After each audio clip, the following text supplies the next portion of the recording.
Salut à tous, dans cette vidéo on va apprendre comment faire cet effet de color fade sur DaVinci Resolve. Donc on va continuer à faire des vidéos sur les édits de voitures. Donc comme d'habitude vous retrouverez ce clip là dans la catégorie gratuite de mon serveur Discord à cette vidéo YouTube. Donc vous rejoignez juste le serveur et ensuite vous pouvez avoir tout ça gratuitement. Maintenant je vous rappelle qu'actuellement on est en période de promotion et que cet abonnement qui est à 50 euros il est à 35 euros. Celui-là qui est à 30 il est à 20 et celui-là qui est à 20 il est à 15. Quand vous prenez un abonnement pendant les promotions, cette promotion vous allez garder sur les mois qui suivent. C'est super intéressant. Dans le serveur Discord, je donne plusieurs cours par semaine, que ce soit pour les débutants ou pour les avancés. En moins de 3 mois, vous deviendrez autonome en montage vidéo. Maintenant, si vous n'êtes pas fan des abonnements, ce que je peux comprendre, j'ai aussi créé des packs contenant 5 masterclass selon votre niveau. Donc, il y a le pack débutant, intermédiaire et avancé. Vous voyez que le prix est quand même assez attractif, seulement 8 euros pour 5 masterclass, alors que d'habitude, une masterclass, c'est entre 3 et 5 euros. Donc, si vous êtes intéressé par ça, les liens sont dans la description et on continue avec la vidéo. Alors là, on va venir prendre notre clip et moi, je vais venir chercher un moment où ça bouge pas trop. Donc, typiquement, ici, je vais faire un cut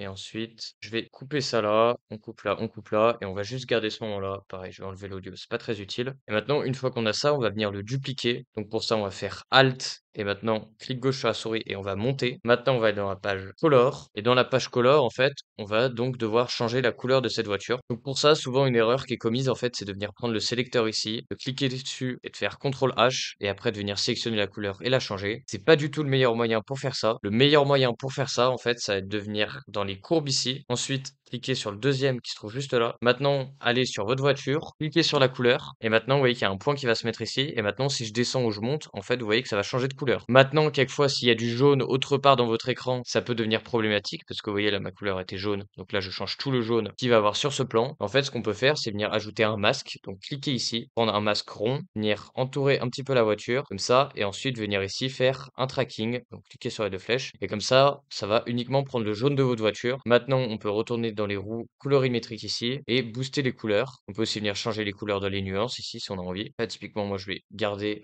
cette couleur-là parce qu'elle me plaît bien. Maintenant, une fois qu'on a ça, on a changé la couleur, on va retourner dans la page qui se trouve juste ici. On va venir faire clic droit sur ça, nouveau plan composé. Maintenant, on va aller de nouveau dans la page couleur. Et maintenant, on va venir prendre un nouveau masque. Donc, c'est le masque juste là. Et on va venir tracer ça autour de la voiture. On trace ça assez rapidement. Maintenant, on réappuie sur CTRL H pour plus avoir le gris qui se trouve juste là. Et là, on va venir faire une animation de ça de gauche à droite pour venir supprimer la couleur. Donc, on va aller dans le tracking ici. On va mettre image. On va cliquer sur ça pour mettre une image clé là. On va aller à la fin, recliquer là. Maintenant, vous voyez qu'en haut là, on a une image clé là, une image clé là. Et ici, on va venir décaler tout ça sur le côté là-bas. Comme ça va supprimer. Donc là, c'est parfait. Vous voyez que notre masque, il bouge bien. Maintenant, le problème, c'est que l'effet marche toujours pas. C'est normal. On doit mettre une sortie alpha. Donc pour ça, on va venir faire clic droit ici, ajouter une sortie alpha. Maintenant, on va cliquer là-dessus. Et là, vous voyez que du coup, maintenant, on a bien notre effet de color fade. Maintenant, vous voyez que ça paraît pas très réaliste si je laisse comme ça. Parce que là, en fait, il y a une démarcation qui est trop nette. Donc, ce qu'on va venir faire, c'est qu'on va ajouter de la softness. Donc, pour ça, on va retourner ici. On va aller ensuite